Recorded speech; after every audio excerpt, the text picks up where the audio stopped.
Peace, peace, peace, peace. What's going on, y'all? Taking a break. I've been editing for the last 3 days. And it's been going on for 3 days. And the only reason why it's been taking this long is because for this specific project, I have to actually create scenes. So my computer is like, I'm not having that. So now I need to upgrade my GPU from what I have right now. So that's a new investment. But yeah, so strategies of actually using social media. One of the things I've noticed that even I still do is I have started to use social media in a way that is applicable to the success of my business. And what I've quickly learned is that you have to use the algorithm to the best.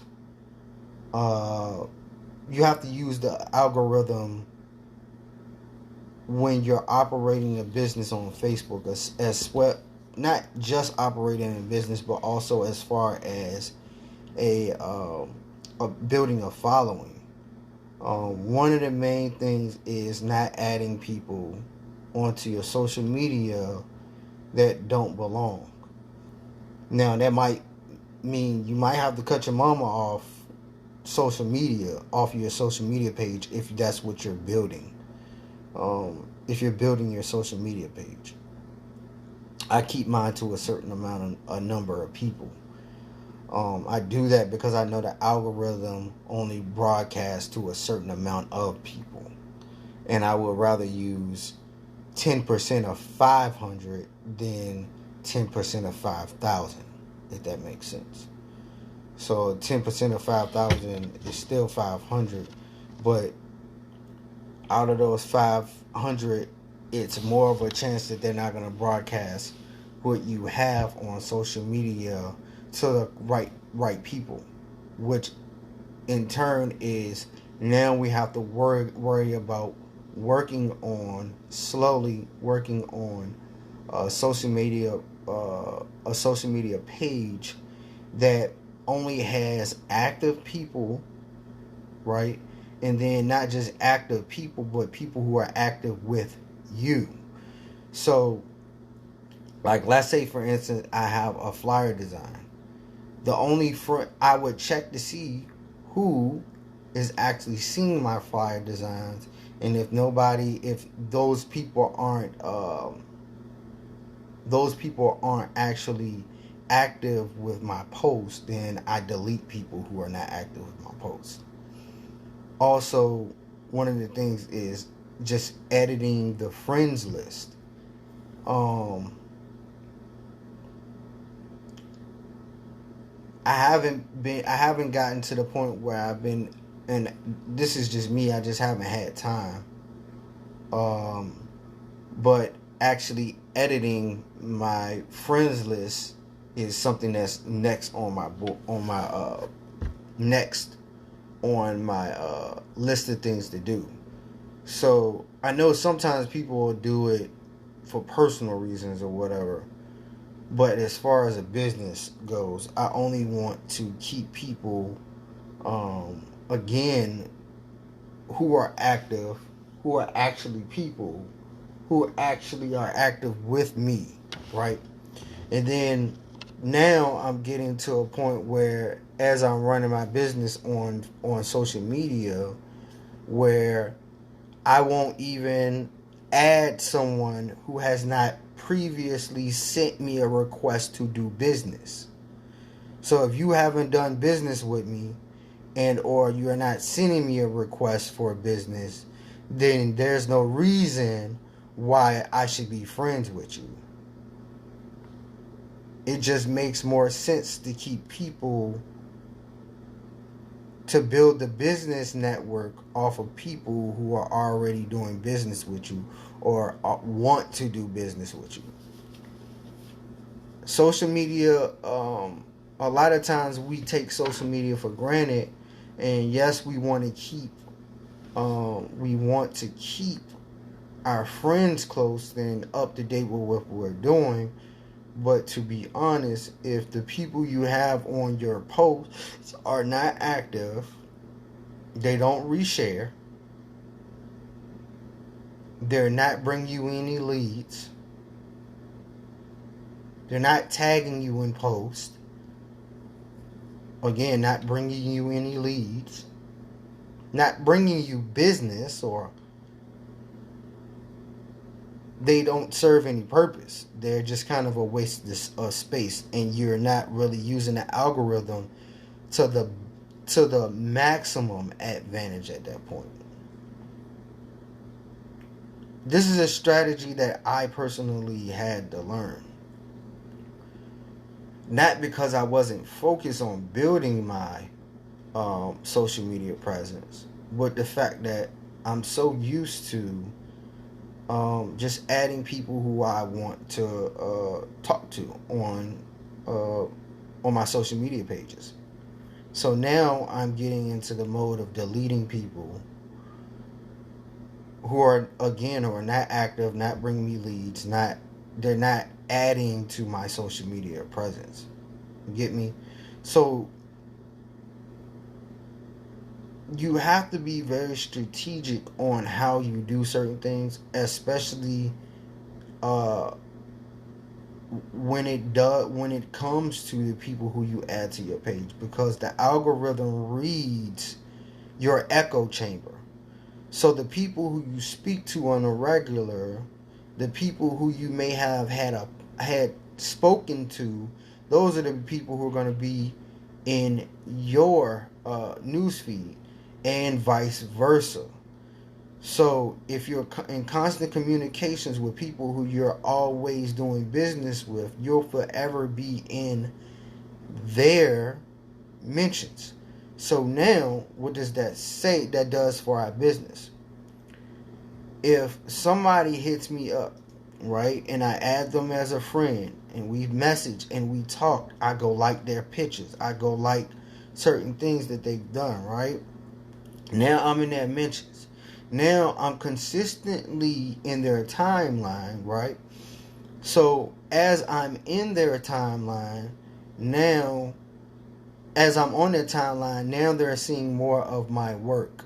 Now they're seeing more of my advertisements. Now my social media is working for me, because the next time, because they'll never forget, if they continuously just see me doing work and work and work, they'll never forget, oh, John does. Boom. Again, I had to learn this. And I know a lot of people think this is like common sense, but it's actually not common sense. Everybody don't know this. It's not common knowledge for everybody, right? And also, even if somebody knows it, it's not always that they're applying this information. So again, that little strategy there allows you to, when you know that you're going to be in somebody's timeline, especially potential clients, and you're putting out multiple pieces, they'll always forever, stick around, and those create leads for you also. So it's also the when people are giving you leads, you always want to follow up on those leads. I know some graphic designers, when they get tagged, they don't even go to the person. They don't even go to the person's page, or like the comment, or like the comments, or comment in the comments. Being social or social media.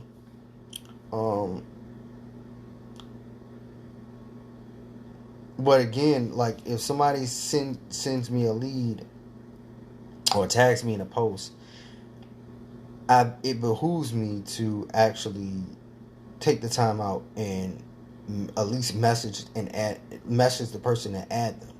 Now, if I don't get any word or anything from that person, then I typically will delete that person after maybe 2 weeks or something like that.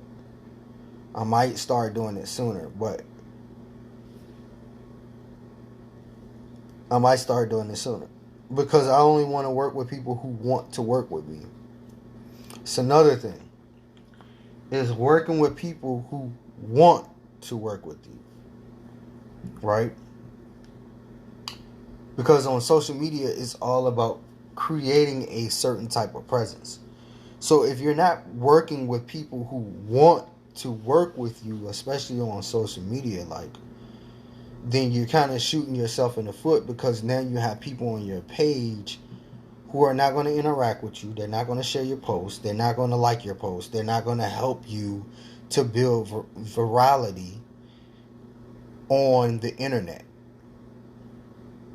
It's just not going to help. So you have to constantly be working your friends list. Constantly be, and this is all without spamming people's inbox like people used to do. They used to spam. I haven't gotten a lot of spam messages in a very long time. But again, you have to work towards you definitely have to work towards building a presence with people, and it's going to take a while. I don't know why a lot of people feel as if they add 5,000 people and they just add anybody to their social media. Again, I've been a very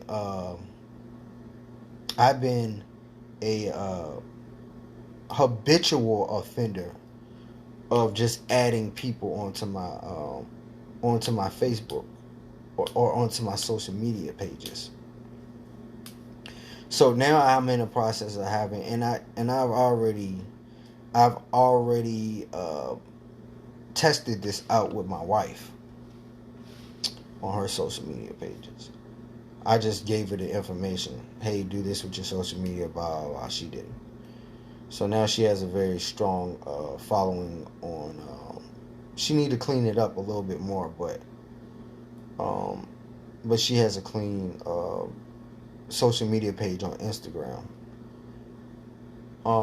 As well as she's gotten leads, as well as her leads have gotten her more business. So, one of the other strategies is automation. Now, a lot of people are not going to want to do automation because automation costs money. Costs, well, $30 to $40 to be able to automate your post. And automation is for people who do not have the time to sit on social media all day long, i.e. people with children. Automation allows you to time your posts. Now, there are a lot of different companies who do the automation for your post, right? One of the ones that always rings a bell to me is one that I actually used before was Hootsuite. I got off of Hootsuite because it wasn't helping me as far as doing Instagram posting. But I think Facebook now has the ability to be able to set up posts that you're going to be able to schedule. And I think it's mainly with the video, which I'm going to get into that too. Mainly with the videos, I know you can schedule videos. I know you can schedule them also on YouTube, where you can schedule things to come out at a certain time. Now, when doing that, you know you have a stockpile, so you might do videos, enough videos for, I don't know, for like 60 days, or you might do it for a couple of weeks. You might do 12 videos, which is about a quarter's worth of once a week post. Typically, you want to post, because the algorithm is the way that it is. you really want to do the entire 90 days. It's going to take work. It's going to definitely take work to do 90 videos. I mean, you can even do 3 times a week if you want. But which is like 36 videos. But again, you have videos or pieces of content. You can do 10 flyers, 10 videos, and I guess 16 photos, right?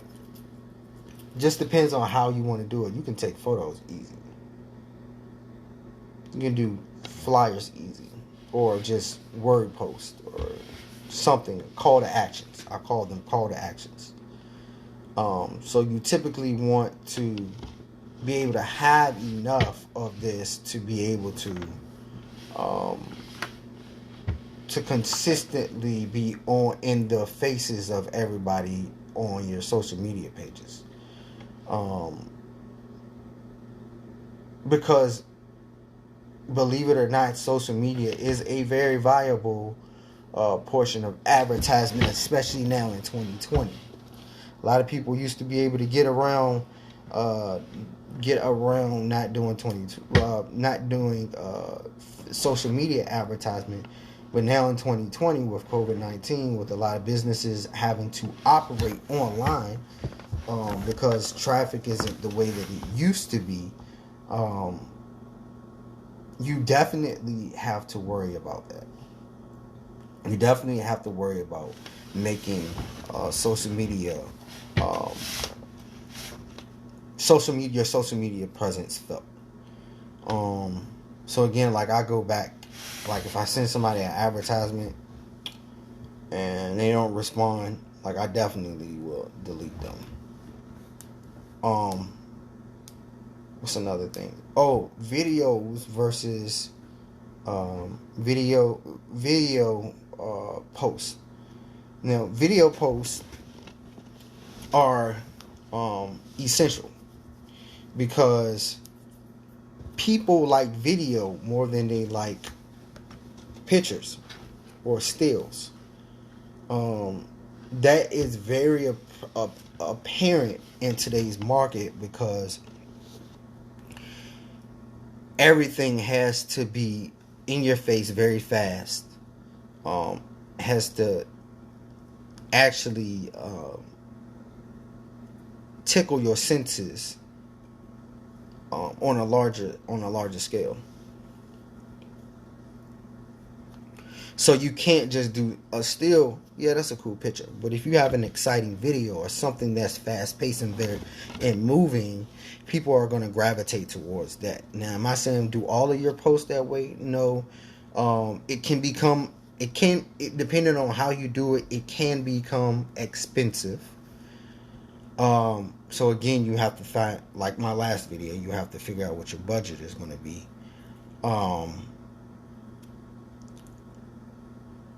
But also, they shouldn't be long.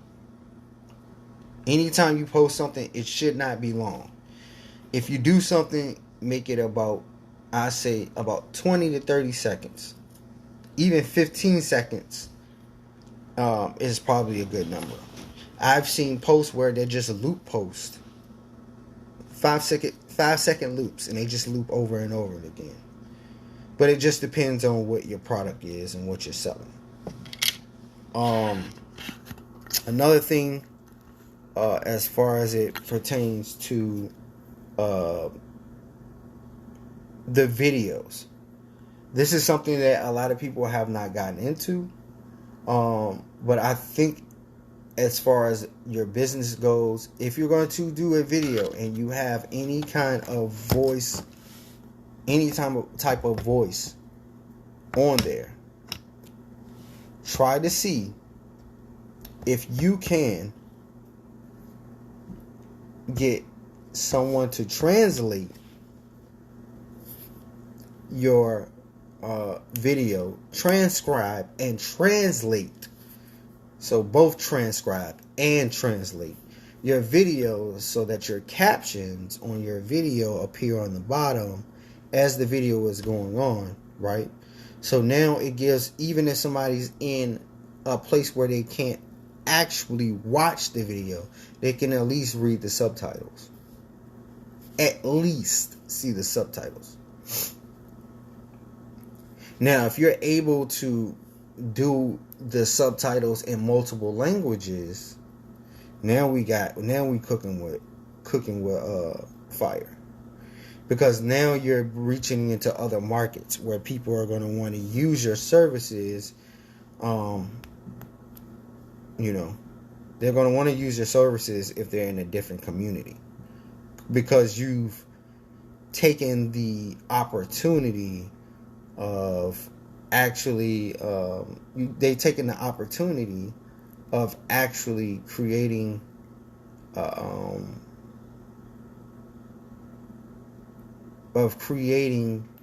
a piece of content for their specific community. So like you can find one of your bilingual friends and add subtitles onto your videos that may be in Spanish or maybe Korean or maybe in Indian. This allows you in your marketing to be able to reach out to other communities, because you have to think of social media. You don't know who's actually watching. So when you put out paid advertisements through Facebook ads, again, you don't know who's watching. You don't know specifically what demographic or what community it's going to, because Facebook hasn't gotten that advanced to where they start talking about ethnicity or different communities. They only, the range is age and sex as far as when you start tailoring your demographics for your videos. So again, like using the algorithm to benefit you. So you may put out multiple videos of the same video, but the subtitles might be different. Again, find one of your bilingual friends and just try to do it that way. Give them like $50, $100 just to transcribe what it is that you said in your little 10-second video. We don't live in a local economy anymore. We don't live in a national economy anymore. We live in a global economy. So again, this helps because, like, let's say for instance, you do find a friend, you get a friend in a different community, right? And this is some offline stuff. So one of the things, like, I've been trying to get my music artists to do and understand is, like, all right, let's say for instance, you know someone, I don't know, you know somebody who's Korean, right? Make friends with that person, right? So that you can be able to, and this is about networking, but it also works in the social media sphere, because there are certain communities that you're going to want to be able to branch out to. And in these communities, they have their own social media networks. How are you going to be able to get onto their platforms? They already have their own social media followings and all kinds of stuff. Like originally, the mukbang. Look at the mukbang. It started off in Korea. And it was just some stuff that people were on the Korean social media pages doing. The cutesy girls were doing it, and then it was similar to the OnlyFans thing, where they would have their own little digital pages and people would send them money as they're eating. That's where the mukbang came from. And now it's become popular in the States. So because we're in a global economy, a lot of people do not understand that we have to look outside of the Americas, because America no longer creates the majority of the culture.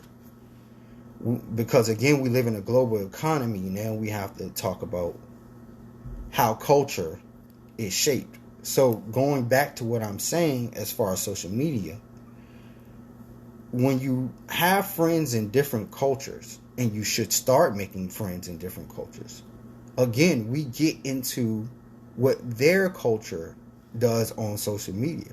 So now this is a gateway for your business or whatever it is that you're doing to be able to branch out to a broader audience.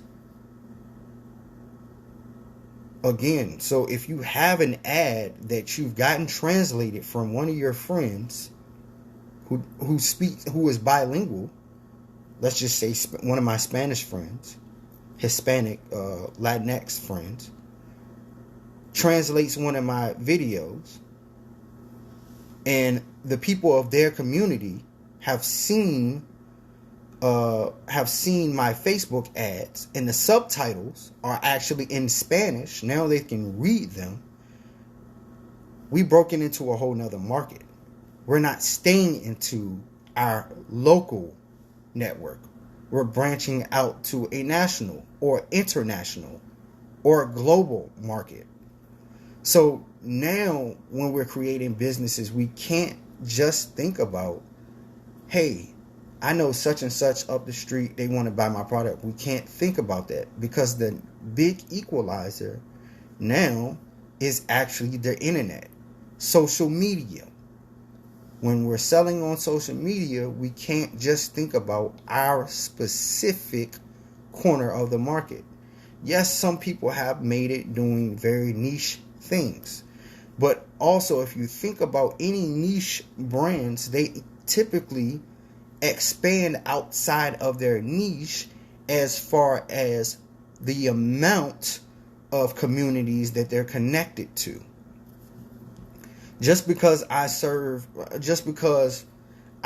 fried chicken doesn't mean I don't have an Indian friend or a portion of the Indian community who comes to dine at my restaurant, and vice versa.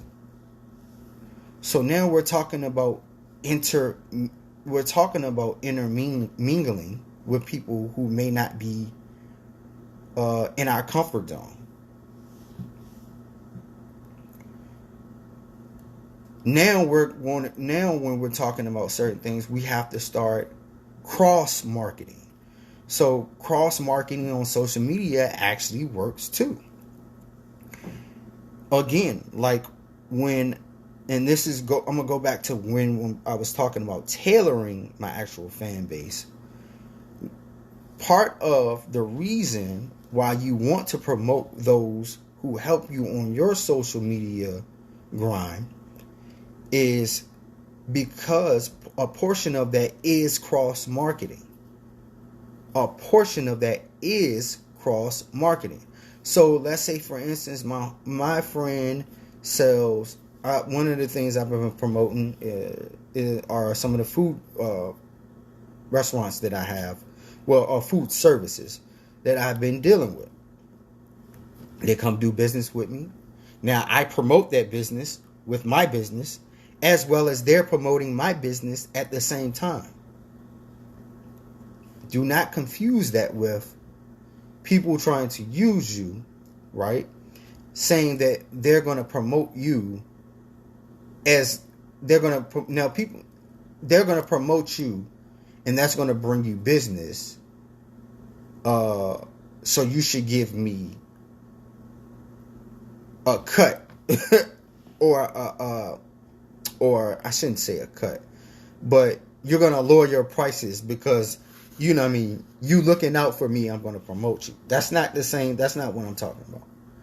What I'm saying is when they promote their products, right, even when they tag you, that's cross marketing. Again, this is why we have to tailor our Facebook friends to people who are actually interacting. We have to tailor it because we want to get into cross marketing. Cross marketing, in a nutshell, is just creating ecosystems. That's all it is. It's just creating an ecosystem where everything feeds everything. Everything that's inside of the ecosystem is basically helping everything else to thrive. So, again, that's why it's important for you to tailor your friends list. And that's why I made that the first thing I even said was to tailor your Facebook friends or tailor your social media following to only people who are active. Again, I know people be like, well, that's common sense. No, it's really not. Because, again, in order for the strategy to work, you have to stick with the strategy. I'm almost finished this render, so I'm going to leave y'all with one last thing, and that is not just cross marketing, but also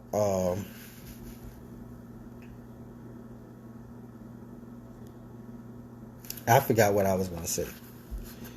But again, you have to worry about the cross marketing portion of it, as well as again, using your Facebook friends or whatever your social media site of choice is, using that to leverage everything else.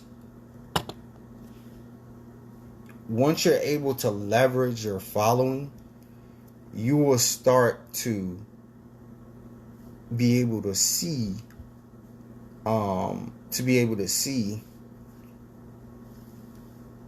your following grow.